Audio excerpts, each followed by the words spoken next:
Bismillahirrahmanirrahim. Alhamdulillahi Rabbil alamin. As-salatu was-salamu ala Muhammadi wa ala alihi wa ashabihi ajma'in. Amma ba'd. Assalomu alaykum va rahmatullohi va barakatuh.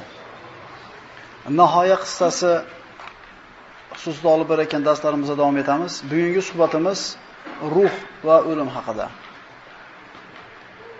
Bizlarni qaysilarimiz chiroyliroq amal qilishimizni imtihon qilish uchun o'lim va hayotni yaratgan Alloh subhanahu va taologa hamd va sanolar bo'lsin.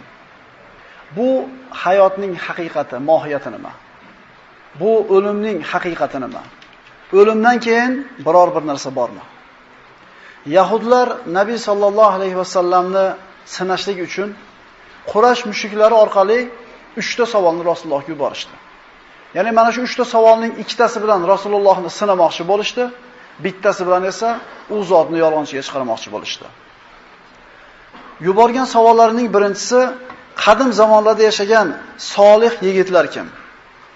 Ikkinchi savoli yer yuzini o'ziga bo'ysundirgan solih podshoh kim? Alloh taolo Kahf surasida mana shu ikkita savoliga mufassal bayon qildi. Kahf surasida g'or egalari bo'lgan yigitlar haqida mufassal bayon keldi. Va mana shu suraning o'zida Zulqarnayn haqidagi qissa mufassal bayon qilindi. So'ngra Alloh subhanahu va taolo ularning bergan 3-savoliga javob qilib, Astagfiru billah va yas'alunaka anir ruh qulir ruhu min amri robbi va ma utitum minal ilmi illa qalil. Ey Muhammad alayhisalom, sizdan ruh, jon haqida so'raydilar. Ayting, ruh yolg'iz Parvardigorim biladigan ishlardandir. Sizlarga juda oz ilm berilgandir. Yahudiylarda bu narsa ma'lum edi. Ruh haqidagi ilmni Allohdan boshqa hech kim bilmasligini bilar edilar. Ular kutgan narsa shu bo'ldiki, agar Nabiy sallallohu alayhi vasallam javob berishga harakat qilib yoki javob beradigan bo'lsa, ular payg'ambarimizni kazzob demoqchi bo'ldi. Chunki ruh haqida faqat Alloh bilishigini ular o'zlari bilardilar. Bu oyatdagi ruhdan murod deydi ba'zi ahli sunna val jamoat e'tiqodidagi salaf mufassirlari Jibril. Boshqa oyatlarni hujjat qilishadiki, yawma yaqumur ruhu val malaikatu saffa. Ruh, ya'ni Jabroil va barcha farishtalar saf tortib turadigan kunda. Boshqa oyatda tanazzalul malaikatu var ruhu fiha biizni robbihim min kulli amr. U kechada farishtalar va ruh, ya'ni Jabroil alayhisalom Parvardigorlarining izni ixtiyori ila osmondan tushurlar. Ya'ni boshqa oyatda fa arsalna ilayha ruhana fatamassala laha basharan sawiya. Maryam onani oldiga Jibrilni yuborib, biz unga o'z ruhimiz, ya'ni Jibrilni yubordik. Bas u Maryamga butun ro'y rost odam bo'lib ko'rindi. Bu bir to'p ulamolarning fikri. Ya'ni mana shu oyatlarda keltirilgan ruh kalimasidan maqsad Jibril deyiladi. Lekin boshqa mufassirlarning ta'rifiga ko'ra, mana shu kalimadagi ruh bu odamiy ruh, insonning ichidagi ruh deb ta'rif beradilar. Ruh o'zi nima? Ruh haqida biz nima bilamiz? Bizga yuqoridagi oyatdan ma'lum bo'ladiki, ruh haqidagi komil ilm faqat Alloh subhanahu va taoloning o'zida. Ruhni nimaligini hech qachon insonlar bir o'rgana olmaydi. Ehtimol yerni yorib kirib ketadagi insoniyat ilm ma'rifati yuksalib. Ehtimol boshqa sayyoralarga, boshqa yulduzlarga ko'tarilib yetar ilmi.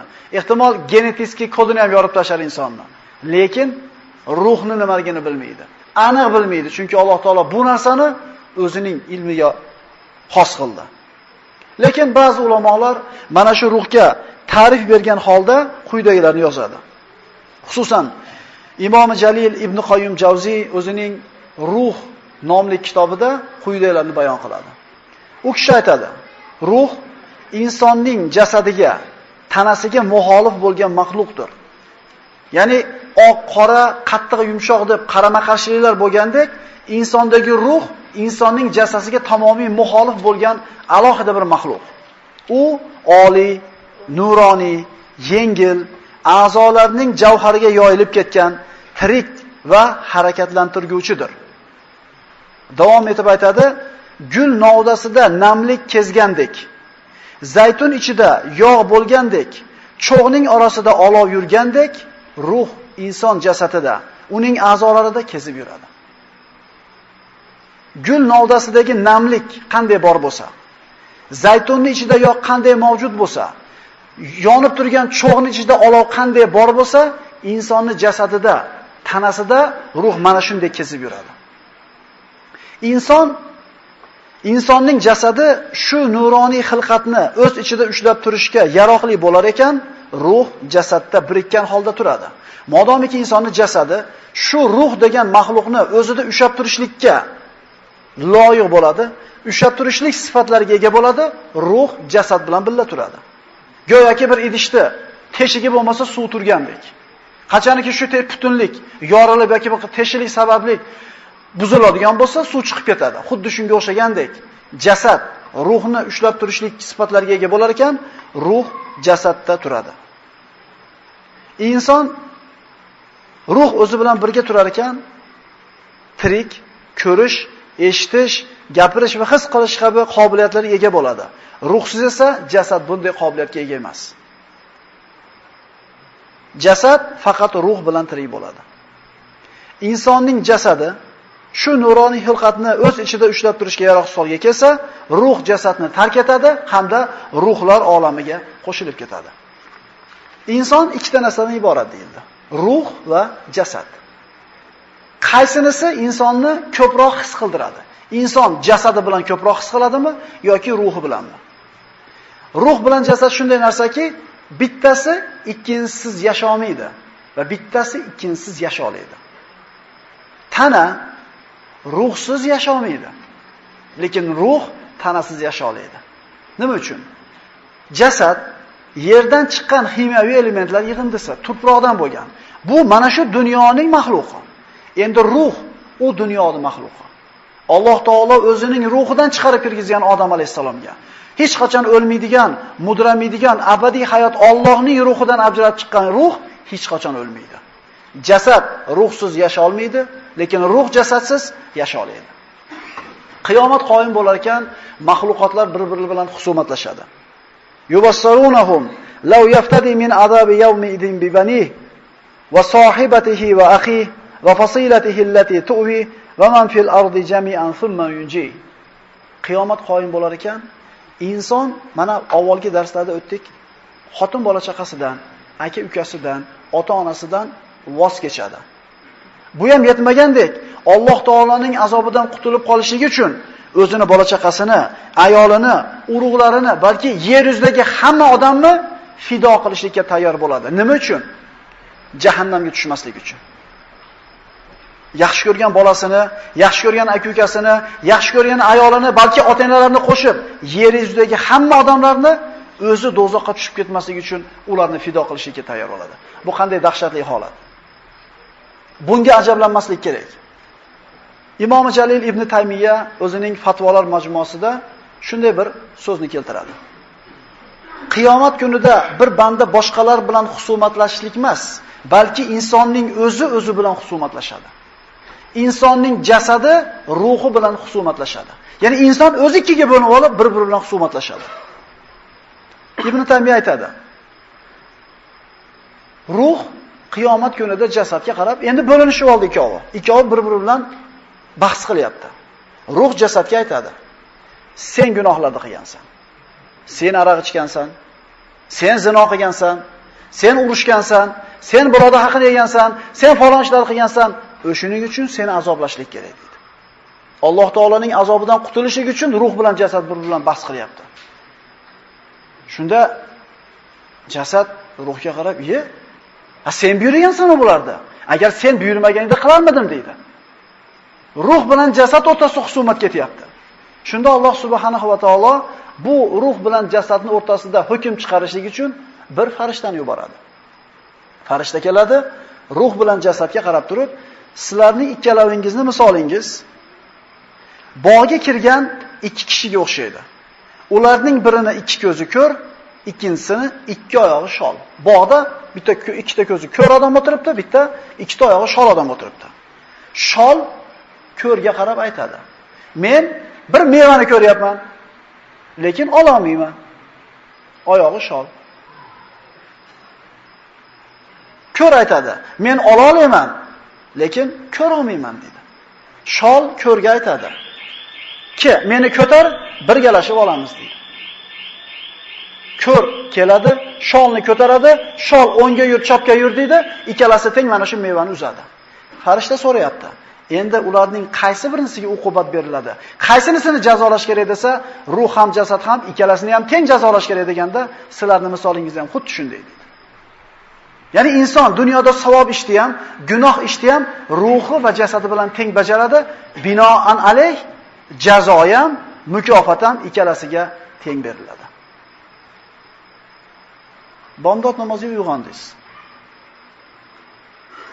Kim yot deyapti-yu, kim tur deyapti. Ro'parangizda avratlarini ochgan bir nomahram ayol turibdi.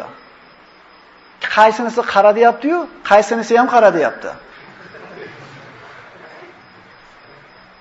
Mana endi o'zimizni kimligimizni bir qator ko'raylikda, biz ruhimiz gapiga kirib yoki jasadimiz gapiga kirib, savob yoki gunohni albatta qilamiz ekan. Ilm, ma'rifat majlislariga ko'p kelgan, Allohning zikrini ko'p eshitgan ruh tarbiya topadi. Xuddi sport bilan shug'ullangan jasad kuchli bo'lganda-ha. Jasadga kelgan yukni jasad ko'taradi. Qachon ko'tara oladi? Jismonan sog'lom bo'lib shug'ullangan bo'lsa, xuddi shunga o'xshagandek, insonning ruhi ham tarbiya topadigan bo'lsa, gunoh maqsad kelganda shart o'zidan uni nari qila oladi. U faqat ruhi tarbiya topgan, oxiratga iymon keltirgan, Allohning oldida turishga ishongan ruh etek tutmasa ham 10 so'mda tashlab qo'yadi masjid sondig'iga. Chunki aniq ishonadi u Alloh taoloning huzurida olishiga. U nafsini yenga oladi bunday ruh kishi. Ruh jasadni tark qilishligi o'lim deyiladi. O'lim esa kichik qiyomat deyiladi. Ruh jasadni bir necha ko'rinishlarda tark qiladi. Eng katta ko'rinishligi bu o'lim deyiladi. Ya'ni shunday bir tark qiladiki, jasadda hech qanday ixtiyor qolmaydi, qaytib kirmaslik holatda tark qilishligi o'lim deyiladi. Nabiy sallallohu alayhi vasallamning oldiga bir to'p kishilar kelib so'rashdi. Bu hadis Oysha roziyallohu anhodan rivoyat qilinadi. Ya Rasululloh, qiyomat qachon bo'ladi? Nabiy sallallohu alayhi vasallam bu savol so'ragan kishilarning orasidagi eng yoshiga qarab turadi-ki, in ya'ish hada la yudrikuhul haram hatta taquma alaykum qiyamatakum. Mana shu odam bola dedi. Agar qarilik yoshiga yetib o'lmay yetsa, bu bolaga qarilik yetmaydi, sizlarning qiyomatingiz qoyim bo'lgandan keyin yetadi. Ya'ni mana shu qari savol so'rayotganlarni yashash davri tugaydi. Mana shu bola qari bo'lgan paytda sizlarning davringiz tugab o'lib bo'lgan bo'lasizlar. Ya'ni har bir kishini ajali kelishligi u uchun qiyomatda qoyim bo'ldi degani bo'ladi.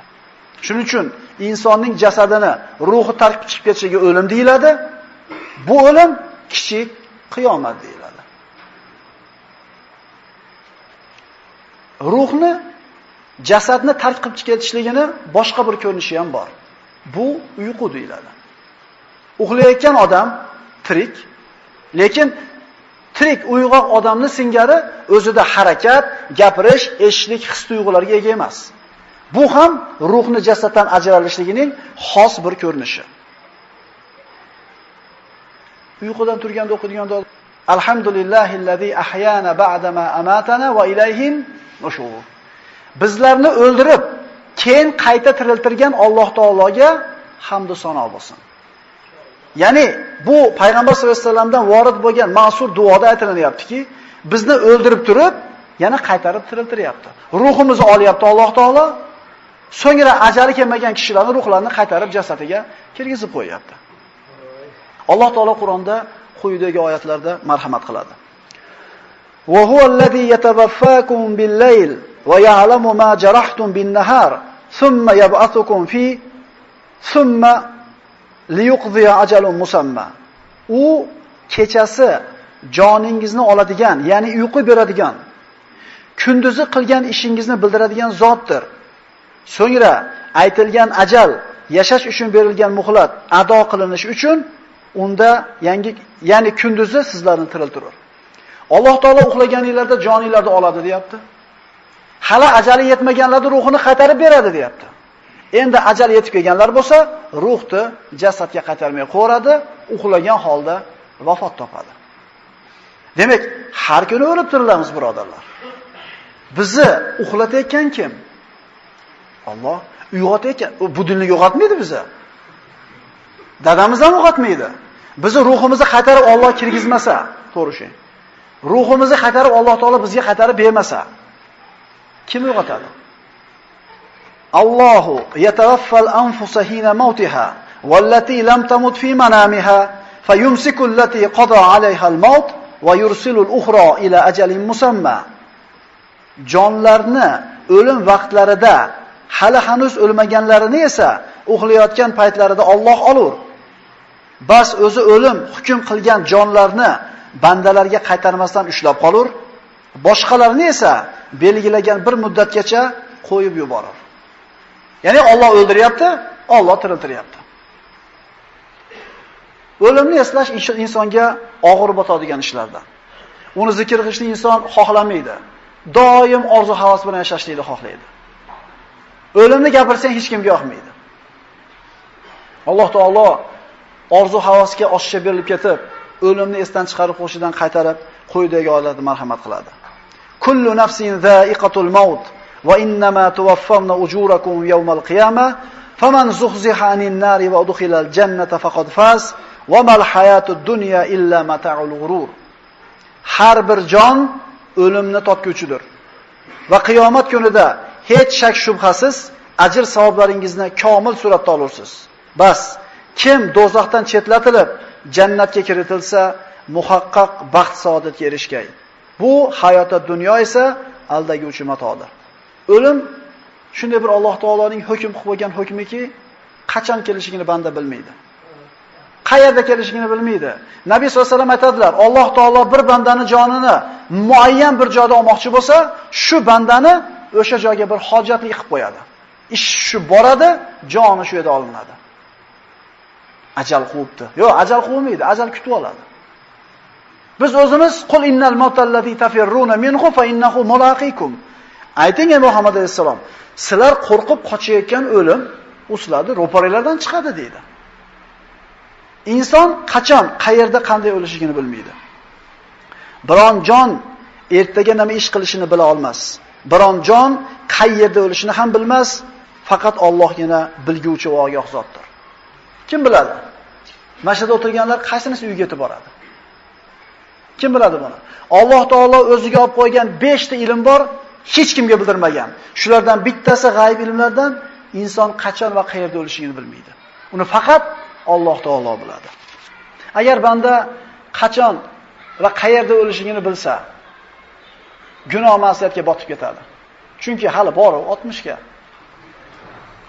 Hali 30 ga kirganda deymiz, 40 ga kirganda deymiz, pensiyaga gunoh ma'siyatga botib ketadi-da, qachon o'lishini bilsa. Lekin to'satdan kelib qolishidan inson xotirjam bo'lib qoladi. Va likulli ummatin ajal fa iza jaa ajaluhum la yasta'khiruna sa'atan va la yastaqdimun. Har bir jamoat uchun ajal bor. Bas qachon ularga ajallari kelsa, uni biron soatga ketga ham ilgari ham sura olmaslar. Kim bo'lishidan qat'i nazar, podshohmi, gadoymi, boymi, kambag'almi, tirik, sog'mi, kasalmi, erkakmi, ayolmi, kattami, kichikmi, ajal keldimi? Maniya yaqin bo'ldimi? G'arg'ara keldimi? Tamom, orqaga yo'l bo'lmaydi. Millionlarni sarflasin, bori dunyoda sarf qilsin, o'lim keldimi? Orqaga endi yo'l bo'lmaydi. Ya ayyuhallazina amanu la tulhikum amwalukum va la auladukum an zikrillah va man yaf'al zalika fa ulaika humul khosirun. Alloh taolo xususan xos mu'minlarga xitob qilib aytadi: "Ey mu'minlar, na moli dunyolaringiz va na bola chaqalaringiz sizlarni Allohning zikridan, ya'ni Allohga ibodat qilishdan yuz o'girtirib qo'ymasin." Ibodatdan nima to'sadi? Bola, chaqa. Yuribmiz, bola chaqa deb deymiz. Shu ikkita narsani aytayapti Alloh taolo. Moli dunyo bilan bolalar Allohning zikridan to'sib qo'ymasin. Kimki shunday qilsa, bas ana o'shalar ziyon ko'rguvchi kimsalardir. Bu ziyon deganda, bu tijoratdagi ziyon, imtihondagi ziyon, muomaladagi ziyonni tushunmaylik. Bu dunyodagi ziyonni ertasi kuni to'g'rilab qo'ysa bo'ladi. Imtihondan bahoyingiz past bo'lib qolgan bo'lsa, kitobni 2 soat varaqlab qo'ysangiz, baho to'lasa bo'ladi. Bu safar bankrot bo'lgan bo'lsangiz, keyingi safar foyda bo'ladi. Bu safar xafa qilib qo'ygan bo'lsangiz, keyingi safar ko'ngli olib qo'ysa bo'ladi. Lekin haqiqiy ziyon dunyoingiz oxiratingizdan chalg'itib qo'yishligi. Hamda abadiy jahannamiylardan bo'lib ketish. Eng katta ziyon mana shu. Va anfiqu mimma razaqnakum min qabli an ya'ti ahadakumul maut fayaqul robbi laula akhartani ila ajalin qarib fa asaddaqa wa akun minas solihin. Sizlarning har biringizga o'lim kelib, u Parvardigorim, meni ozgina muddatga hayotga qoldirsang, men xayr sadaqa qilib, solih bandalarda bo'lsam deb qolishidan ilgari biz sizlarga rizq qilib bergan narsalardan infoq ihson qilingiz. Mana kechagi darsimizda hadisda aytdik.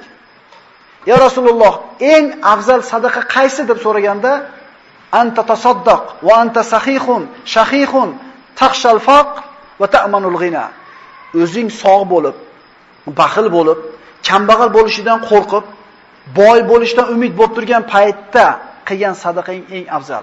Ya'ni o'zingga kerak bo'lib turgan paytda baxilliging tutib turgan bergan puling. Endi xalqimga kelgan paytda jon, falonchiga moncha so'm beringlar, to'kinchiga qancha so'm beringlar, falon millionni o'tkazib qo'yinglar demagin, chunki bu pul endi falonchilarniki bo'lib ketdi dedi. Mana shu ajal kelgan paytda Parvardigor qaytar, borayda nima qilay? Tarqatib qolay. Endi bunaqa holatda qilingan sadaqat avval qilingan sadaqat bilan hech qachon barobar bo'lmaydi. Hatta idza jaa ahaduhumul maut qala rabbirji'un la'alli a'malu salihan fima tarakt kalla innaha kalimatun huwa qailuha va min waraihim barzakhun ila yawmi yub'athun. Toki qachon ulardan, ya'ni mushriklardan biriga o'lim kelganida mushrik aytadi: Parvardigoro, meni hayotga qaytargin. Shoyat men qolgan umrimda yaxshi amal qilsam deb qolaver. Yo'q, u aslo hayotga qaytarilmas. Dar haqiqat bu har bir jon berayotgan kofir aytadigan so'zdir. Diqqat qilinglar. Har bitta fojir, har bitta kofir o'layotganda aytadi Robbisiga: Parvardigor, orqaga qaytargin meni deydi. Qaytargin, solih amalini qilib qolsam deydi. Ya'ni hech qachon pulimni undirib olay, tomimni yopib olay, qizimni chiqarib olay, mashinamni kraskaga olay demaydi. Nima deydi? Savobli amalni qilib qolaman, qaytargin deydi. Ularning ortida to tiriladigan kunlargacha dunyoga qaytishlardan to'sib turadigan bir to'siq bor. Agar shu kofirga orqaga qaytishga izn berilsa, faras qilinglar-da qanaqa odam bo'ladi. Lekin Alloh taolo hech kimga qaytarmaydi. O'lim ruhni tanadan ajratishligi Alloh taolo butun mahluqotlar ustida chiqargan hukmidir. Kullu man alayha fan va yabqa wajhu robbika zul jalali val ikrom. Yer yuzidagi barcha jonzot fonidir. Buyuklik va karam sohibi bo'lgan Parvardigoringizning yuzi o'zigina boqiy qolur. Agar kimdir Alloh taologa aziz bo'lsa, bu Muhammad Mustafa sollallohu alayhi vasallamdir. Chunki hech kim payg'ambarimizchalik Alloh taologa aziz bo'lmaydi, lekin shu zotga ham Alloh taolo o'limni taqdir qildi. Rasululloh sollallohu alayhi vasallamga ana shu oxirgi soatlari kelganda Jibril kelib qiyomatgacha yashashga ixtiyori berilganligini aytdi. Lekin Rasululloh sollallohu alayhi vasallam bar rafiqil a'la minal janna, Parvardigorning huzurini ixtiyor qildi.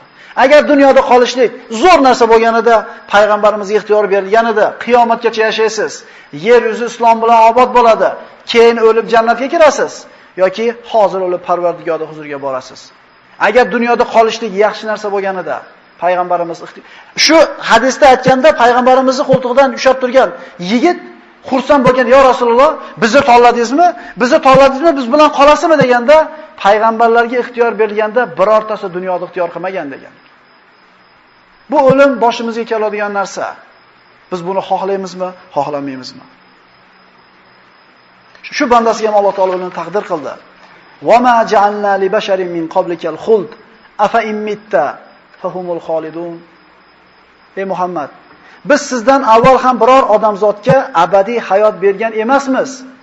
Bas agar siz o'lsangiz, ular abadiy qolurlarmi? Yo'q, ular hamman yo'qolmaslar. Endi bir mulohaza qilaylik. 200 yil burun yashagan odamlardan kim bor ichimizda? 100 yil burun tug'ilib yashaganlar orasida birorta tirigi qoldimi biz ishimizda? Qayoqqa ketishdi? 88-89 borinki 87-yillardan to'ylarda syomka qilish urf bo'lib qoldi. O'sha 20 yil burun to'yda nonushtani syomka qilingan kasetasi bo'lsa, olib qo'yib ko'ringlar. Shu bomdodda o'qib, masjiddan nonushtaga kirib kelayotgan oqsoqollarni sananglar nechtasi qoldi shu 20 yil ichida. Qo'rqib ketasiz. Qo'rqib ketasiz. Ko'zingizga yoshlar keladi, kimlar ketganligi. Inson o'z nomi bilan inson unutuvchi ekanki, atrofidagi oqsoqollarni o'tib ketganligini esdan chiqarib qo'yar ekan. Bir qo'yib ko'ringlar-da. 5 yil u yoqdagi to'yda qo'yib ko'ringlar-da. Ko'zimiz moshdek ochilib qoladi. Lekin insonlar birin-ketin bitta-bittadan o'lganligi uchun inson esdan chiqarib qo'yar ekan. Dunyoni zir titratgan jahongirlar qayerga ketdi? Dunyoga ustozlik qilgan olimlar qayerga ketdi? Bir mulohaza qilmaymizmi? Odamlarga zulm va zo'ravonlik qilib, haqlarni yegan amaldorlar va podshohlar qayerga ketdi?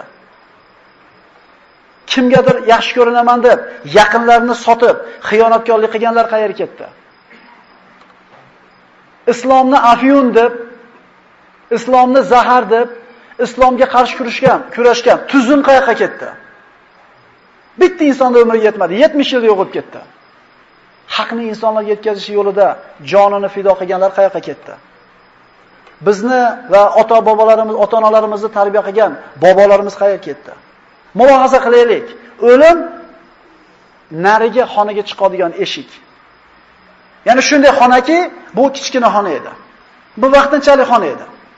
100 yildan keyin mana shu yerda o'tirganlardan nechtamiz tirik qolishimiz mumkin?